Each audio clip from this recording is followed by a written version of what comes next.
At a time of unprecedented national emergency, with thousands dying each week and our Prime Minister fighting for his life, what does BBC Newsnight focus on? Potential divisions within the Tory party and its leadership. So watch the following that was broadcast a few hours ago on the 7th of April and make up your own minds if the BBC Newsnight crossed the line or not. So all of that came as very big questions are being asked about how Britain is going to be governed whilst Boris Johnson is in intensive care. Caretaker, stand-in, deputy, understudy, all a variation on a theme, but hardly ringing with clarity about Dominic Raab's role. The flimsy nature of the British Constitution means there's no template when a Prime Minister is indisposed. Evolution is the watchword of our system, and so Dominic Raab's role is taking shape in real time.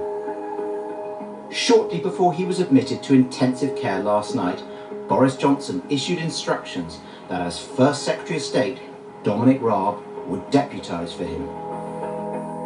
By this morning, he was chairing the government's daily coronavirus war cabinet and then briefing the whole cabinet. Following the cabinet discussion today, I can reassure the Prime Minister and we can reassure the public that his team will not blink and will not flinch from the task at hand at this crucial moment. Amid concerns about whether the government has a grip, the Tory elders closed ranks to offer reassurance. We have a cabinet system of government in this country. In Boris's absence, Dominic Raab is leading that cabinet. Well, I don't think people should worry about decisions being made. The government's got a very clear strategy, a clear plan. All the ministers are working to that plan. A clear message that Dominic Raab is now leading the UK response to coronavirus. He is acting solely on the authority of the Prime Minister, handing him heft in Whitehall, but limits too. His role is, after all, defined by Downing Street. On the plus side for him, he is chairing the daily COVID-19 war cabinet in the Prime Minister's place, and he can authorise military action with the approval of the National Security Council. But his wings are clipped, with no right to hire and fire ministers and no audience of the Queen in the Prime Minister's place. The golden triangle of the Cabinet Secretary, the Prime Minister's principal private secretary and the Queen's private secretary will manage number 10 and palace relations. And if Dominic Raab falls ill, then the Chancellor Rishi Sunak would step up. Next in line after that would be Priti Patel, following the order of precedence in the Cabinet. An unmistakable signal ran out across Whitehall and the Conservative Party today. Proper government continues. But there are constraints on Dominic Raab, which means he is not an acting Prime Minister. And even his greatest admirers would admit that the Foreign Secretary is not exactly a giant of the Cabinet. One minister complained to me that Dominic Raab inspires antipathy and apathy in equal measure. And that could really matter if big decisions have to be made during Boris Johnson's absence. There's a reason that the Prime Minister has all these functions. Time for political nous, according to one Whitehall watcher. Dominic Raab will actually have to play a very clever game of making sure that those other people who will have seen themselves, on a par, those other cabinet people in the big offices of state, that they really do feel part of a team. And I thought it was very interesting last night in his statement he talked a lot about team spirit. And that's what he's got to be able to prove himself able to nurture. And the cabinet has got to show that actually it can work effectively together without the Prime Minister leading them and gluing them together as a team. And, we saw some stuff over the weekend suggesting tensions were fraying. I don't think the country will be that tolerant of more of that sort of thing. Whitehall, a corner of London where life usually moves at a sedate pace.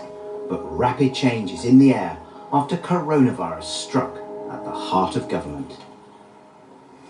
Nick Watt there. Well, joining us now, the former leader of the Scottish Conservatives, Ruth Davidson, and Dr Liam Fox, who until last year was International Trade Secretary and who sat around the cabinet table with both Boris Johnson and Dominic Raab, of course. Ruth, if I can just start with you. Nick raised quite an interesting question at the beginning of his piece, which is, what is a deputy? Is it the person that carries out the PM's instructions in the absence of that person, or is it the one who makes necessary decisions?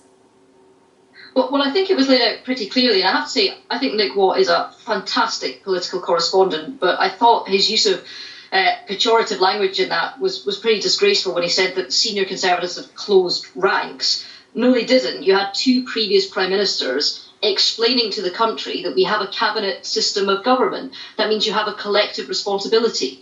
Now, what's clearly the case is that Dominic Raab has been deputised by the Prime Minister, who remains the Prime Minister. Doesn't matter if he's in hospital or not, he's still the Prime Minister. He's asked Dominic Raab to lead the cabinet, to lead the COVID response war cabinet that he sat in every day anyway as Foreign Secretary. And the direction of the government has been set, the big decisions have been made. They're continuing to take advice from the Chief Medical Officer, from the Chief Scientific Advisor, and will continue to do all of these things. And if there's operational decisions to be made, then that'll be made by the Cabinet, and Dominic Raab is first among equals of that.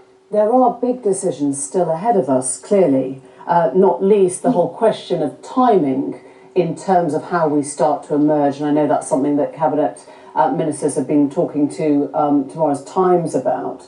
Now, Dominic Raab was asked a few times... Can I on that, please, Emily, if I may, because I think there's a real danger here, and I understand, as a person that was a journalist before I was a politician, that everybody wants to get to what's next. But I think we have to be really careful talking about an exit strategy, which is what you're talking about here, before we're over the hump of this virus. And that was the point that the lead clinicians and scientists and chief medical officer are making. Yeah. Let's not put the idea in the public's minds that we're just about at the end of this yet, because we're not. This is going to be a long haul. With respect, we don't know when. I'm so sorry, but with respect